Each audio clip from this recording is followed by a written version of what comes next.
Madam నా second question. ఓ sorry, yeah madam ఇది కొంచెం సీరియస్ సబ్జెక్ట్, సినిమాతో సంబంధం లేదు. మీరు వాళ్ళు రెస్పాండ్ తలుచుకోకపోతే పక్కన పెట్టేసేయండి. Okay Raju, thank you. ఇప్పుడు 1 month అనే కాంట్రవర్సీ ఒకటి నడుస్తుంది. ఏంటిది? 1 month అని కాంట్రవర్సీ ఒకటి నడుస్తుంది. మన మనోజ్ గారు కూడా దాని మీద పెద్ద ఫైట్ చేస్తున్నారు.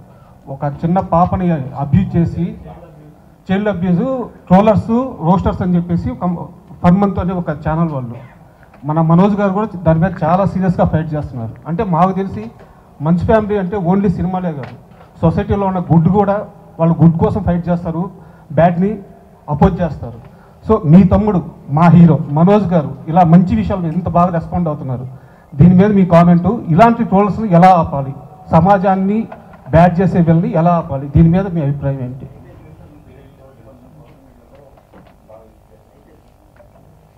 అండి నాకు బాధ వేస్తుంది ఫస్ట్ అండ్ ఫార్మోస్ట్, ఇంత నెగటివిటీతో కూడా ఉన్నారా అని. బట్ ఐ ఆల్సో ఫీల్ వాళ్ళకి రోటీ కప్డా మఖాన్ ఈ 3 ఉంటే వాళ్ళు ఇలా చెయ్యరేమో అని. యూట్యూబ్లో తమ్నెయిల్స్ చూసి మా అమ్మ నాకే ఫోన్ చేసి నువ్వేంటి నేను ఇక్కడ ఇలా చేసావంట కదా అని. అమ్మే నేను నీ దగ్గరే ఉన్నాను కదే. అవును కదా, కానీ ఇలా ఎందుకు రాశారు? ఐ సెడ్ ఫస్ట్ నువ్వు చూడడం మానే. బట్ చూడడం మానేయడం కుదరదు, స్ట్రిక్ట్ యాక్షన్స్ తీసుకోవాలి. Because this is still a new medium, అందరూ నేర్చుకుంటున్నారు.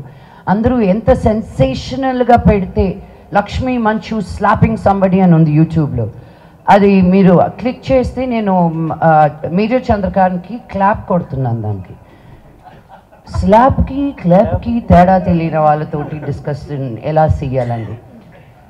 చైల్డ్ అబ్యూస్ చేసిన వాళ్ళని అడ్డంగా నరకాలని నా ఉద్దేశం, నడి రోడ్డు మీద నరకాలని నా ఉద్దేశం. 1.3 బిలియన్ పీపుల్ పైగా ఉన్న మనమే సెల్ఫ్ గవర్నింగ్ చేస్తున్నామండి. వైఫ్ ఆఫ్ రామ్ సినిమా చేసేటప్పుడు నేను పోలీసుల గురించి కనుక్కుంటా ఉంటే, తెలంగాణ వరకు మాట్లాడతాను నేను, అట్లీస్ట్ ఒక 600 and odd మనుషులకి ఒక పోలీస్ ఆఫీసర్ అంట. ఒక 6,000 మంది కానీ మనం బయటకు వెళ్తే ఏమైపోతారండి? మనల్ని గవర్న్ చేసుకుంటూ మనం వెళ్తున్నాం ముందుకి.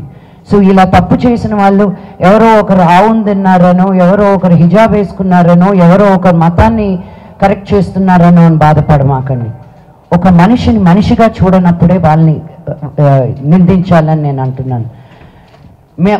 మా గురించి ఎందుకు ట్రోల్స్ వస్తాయి, ఎందుకు ఇవి వస్తాయంటే ఉన్నది ఉన్నట్టు మాట్లాడతాం కాబట్టి. మాకు పొలిటికల్గా ఉండడం రాదు. మా నాన్న ఎప్పుడు అన్నారు, ఏదైనా అన్యాయం జరుగుతుంటే ముందుకెళ్ళి ఫైట్ చేయండి అని. మమ్మల్ని చూసి ఇంకో 100 మంది వస్తారని. ఎవరో ఇంట్లో కూర్చొని అలా టైప్ కొట్టుకునే వాళ్ళ గురించి నేను ఆలోచించడం కరెక్ట్ కాదు.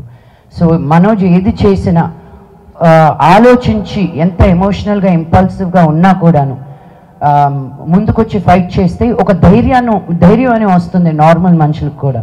అందుకే నాకున్న ఈ ప్లాట్ఫామ్, ఈ వాయిస్ని నేను తక్కువ అంచనాగా చేయను. ఈరోజు 33 స్కూల్స్ ఓపెన్ చేసాం మేము యాదగిరిగుట్టలో. ఈ 2022 నుంచి ఇప్పటి వరకు 84 గవర్నమెంట్ స్కూల్స్లో స్మార్ట్ క్లాస్ రూమ్స్ పెట్టాం. అక్కడికి ఎందుకు వెళ్ళి పెడుతున్నారండి, ఇక్కడ పెడితే మీకు ఇంకా ఎక్కువ మీడియా కవరేజ్ ఉంటుంది కదా అని. నేను మీడియా కవరేజ్ గురించి ఆలోచిస్తే యాదగిరిగుట్ట దాకా నేను వెళ్ళి చెయ్యాలా? నాకు బలహీన వర్గాలకి హెల్ప్ చేయాలంటే నాకు ఇష్టం. మా నాన్నకి నాకు ఒకటి తేడా, ఆయన గవర్నమెంట్ స్కూల్కి వెళ్ళారు, నేను ప్రైవేట్ స్కూల్కి వెళ్ళాను. ఆయన బయటకు వచ్చి ఏదో ఒకటి సాధించాలనుకో ఉండకపోతే నేను కూడా మోదుగులపాలెంలో రైతు బిడ్డగానే మిగిలిపోయేదాన్ని. అది తక్కువ అనట్లేదు నేను, కానీ అందరికీ ఒక ఆపర్చునిటీ ఉండాలి అన్న ఉద్దేశంతో నేను గవర్నమెంట్ స్కూల్ పిల్లలతోటి పనిచేస్తున్నాను. ఊరిని బాగు చేయనక్కర్లే, ఒక బడిని బాగు చేస్తే చాలు, వాళ్ళే ఊరిని బాగు చేస్తారన్న నమ్మకం నాకు. So it's really heart breaking. నేను వినలేదు ఇది ఇంకా, బికాజ్ నేను చూడడం మానేశానండి. ఫస్ట్ అండ్ ఫార్మోస్ట్ న్యూస్ చూడడం మానేశాను. అప్లోడ్ వరకే కానీ మళ్ళీ కామెంట్స్ చూస్తే రాత్రి భోజనం చేయలేను తెలుసా. ఎందుకు ఇంత హర్ట్ఫుల్గా మాట్లాడతారు? యూనో, వ్యక్తిగతంగా మా ఫ్యామిలీని అంటారు, మా అమ్మని అంటారు, నా కూతుర్ని అంటారు. వెనక్కి తిరిగి నేను కానీ నిన్ను అనడంలో ఎంతసేపు పడుతుంది చెప్పు?